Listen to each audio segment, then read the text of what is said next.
Simple form of radar equation. Already I explained this.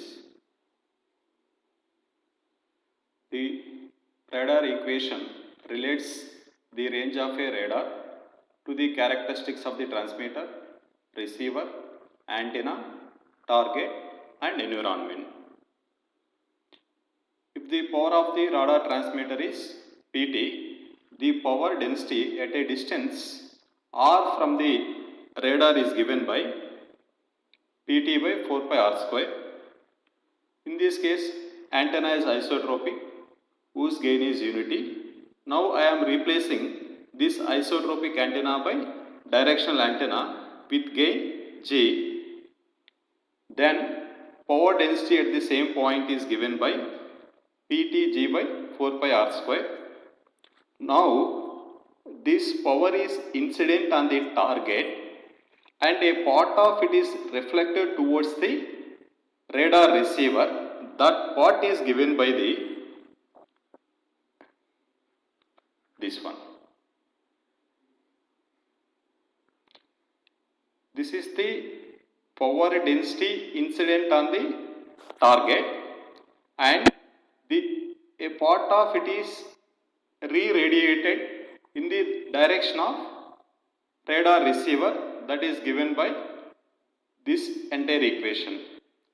This is multiplied by sigma by 4 pi r square.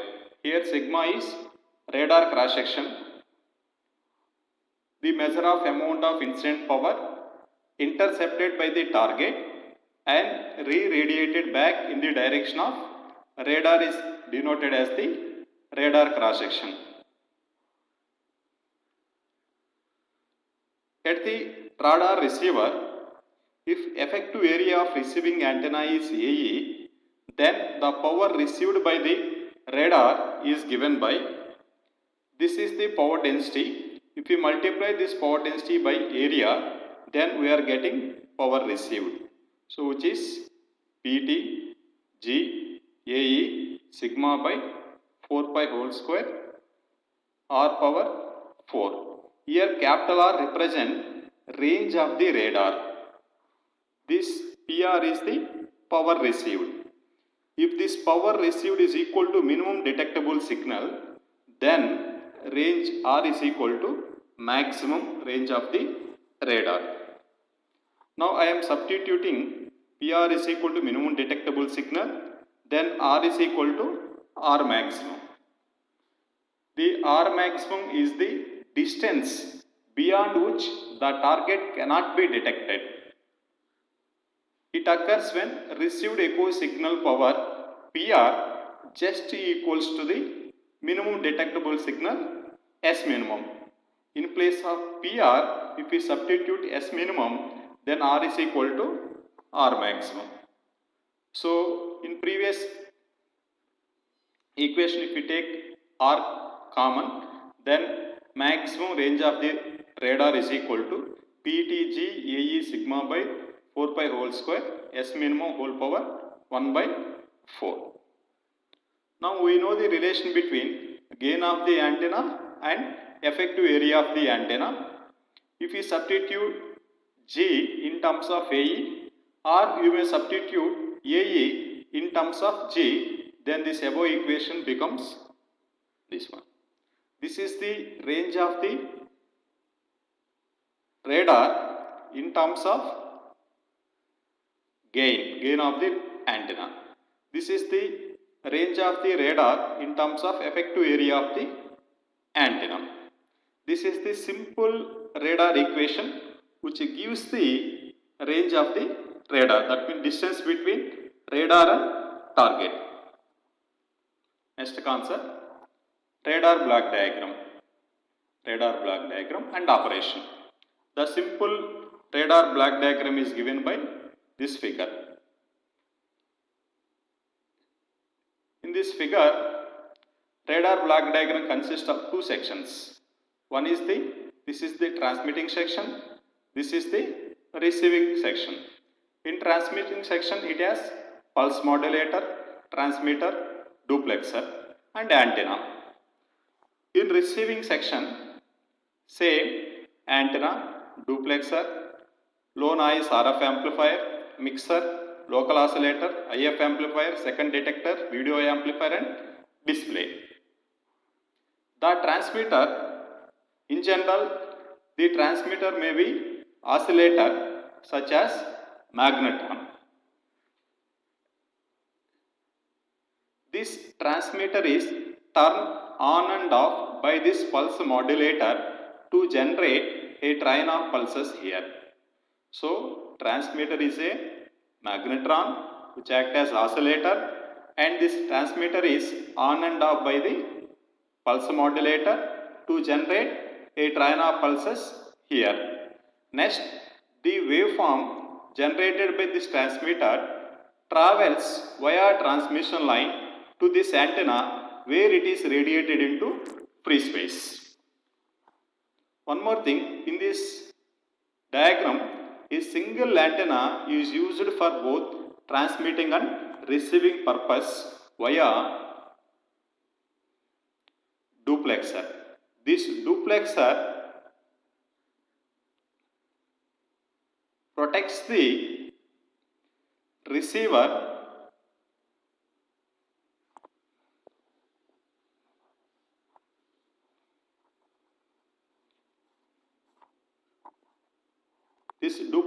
protects the receiver from the damage caused by the high power from the transmitter.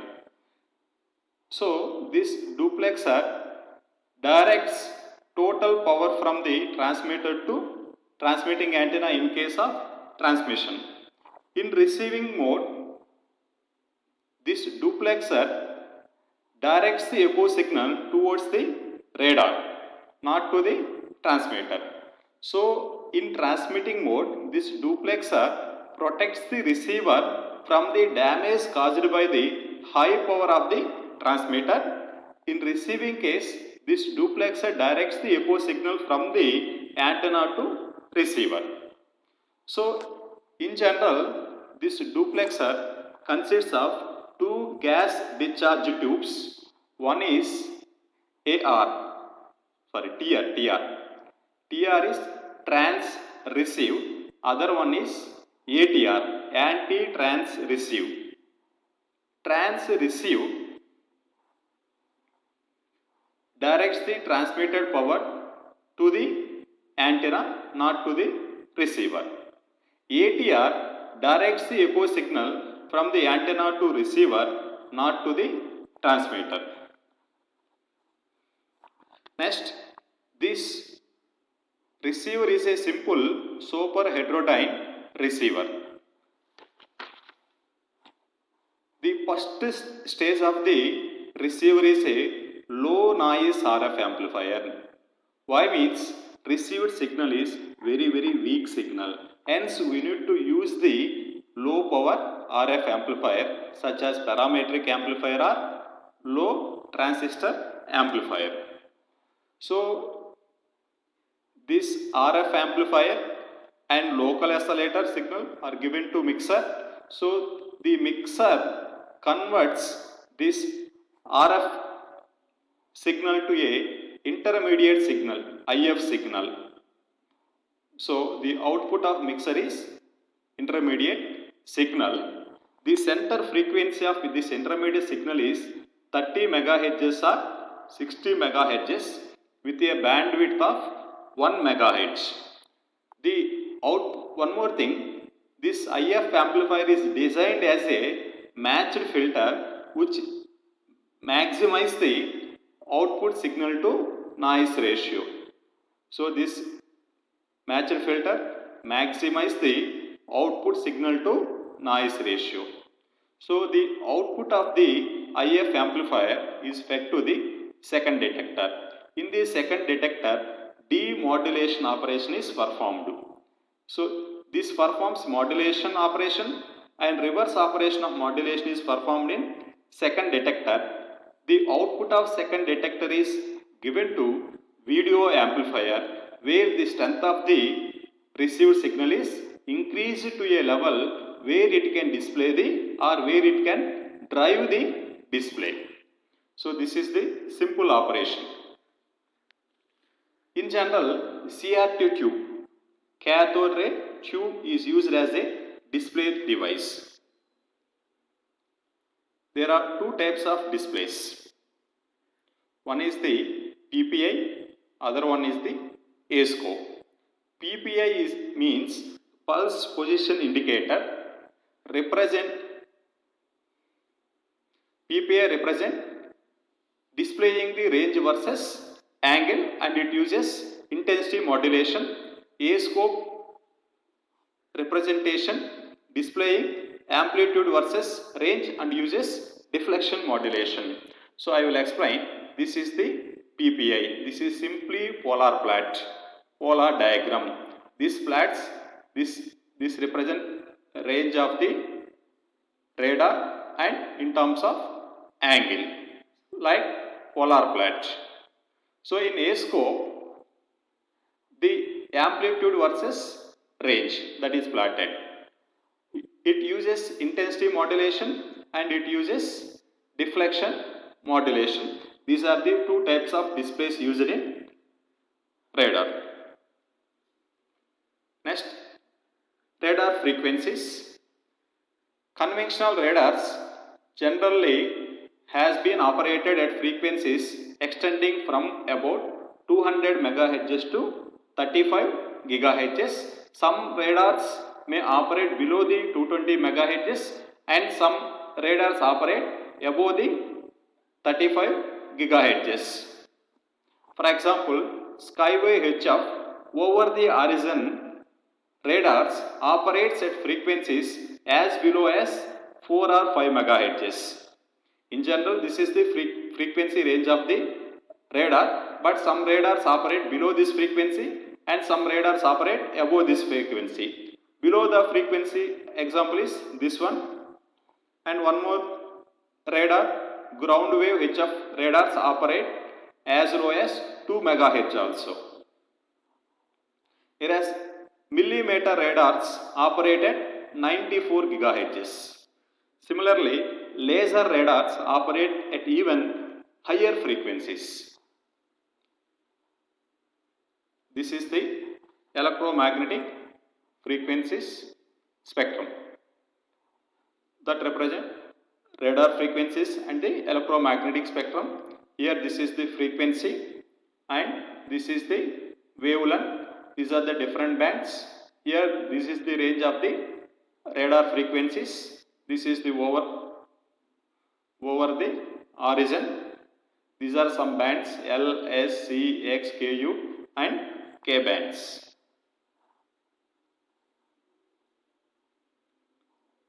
This is the IEEE standard radar frequency bands. This is the band designation, frequency range. In this frequency, what frequencies are used for the radar applications? High frequency, very high frequency, ultra high frequency, L band, S band, C band, X band, KU band, K band, KA and millimeter frequencies. So in this range, this is the frequency range used by the radar. Similarly, the remaining cases. Next class, I will explain applications of radar.